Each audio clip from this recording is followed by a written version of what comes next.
Hello, I'm Tom, and I'm 90 years old. What is the most interesting fact about you? I'm an amateur at everything, but a master really of none. I figured out the other day, and I think I've had 20 different paying jobs, from engineering to being a pastor to electrician and auto mechanic repairing clocks, on and on, school teacher. In your entire life, what's the craziest thing you've ever seen? I've seen a lot of crazy things as a pastor. What's one of them? Watching people run to hide stuff when I come to visit.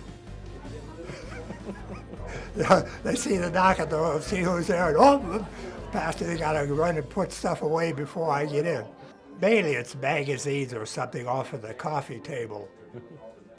Have you ever lost anybody close to you, and how did you cope with that challenge? The closest one I lost probably was my father. Part of life is death, and so you take it as such. Just remember that if they love the Lord, that someday you'll see them again. If you could say anything to your father right now, if he was here, what would you say to your father? Dad, I'm so glad I learned the patience and all from you, because you were tremendous at that. Who is the person that has influenced your life the most? I would say it's probably my wife, Jerry. Of course, we often get kidded about the fact that we're Tom and Jerry. It's reversed though.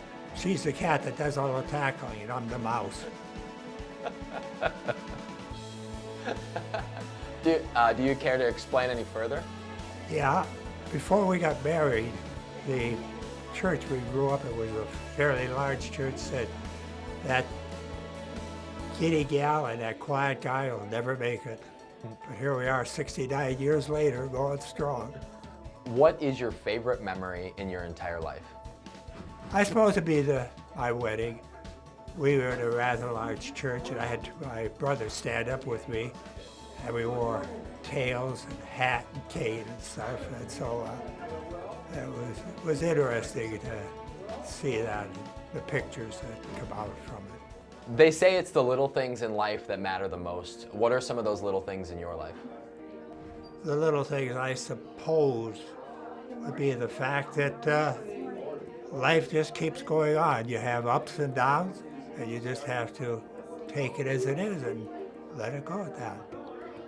What's the number one thing on your bucket list? I've never actually told anybody this, but I'd probably like to take a parachute jump. Go skydiving? Well, you see, I was an aircraft mechanic before I ever got into the ministry, and so I used to do a lot of flying. If you worked on a guy's airplane, you had to go up with him on the first flight. So he'd make sure that it was all right. What's one thing in this life that you wished you understood more clearly? Yeah, I'd kind of like to know when the Lord's coming back. But the Bible doesn't say, it just says someday, soon. And whatever soon could be is quite a question. What can we do to reduce hatred and prejudice in our world? I would think the main thing is to get people involved with Christianity, because Christianity teaches love to everybody, even your enemies. And I think that's basically the thing. If people would love the Lord, he says, love your enemies. And so as you recognize that they have their problems and you have yours, so just take it as such. If you could share some words of wisdom with every young person on the planet at one time, what would you share with them? I would say the main thing for a young person growing up is to learn respect at an early age, be willing to take others as they are, and allow the Lord to be there as a guide and help. In your humble opinion, what is the meaning of this life? The meaning of this life is actually preparation for eternity. In other words, even in my case, 90 years is nothing when you compare it with eternity. And eternity is where all of us are going to spend one place or the other, and we need to just recognize that.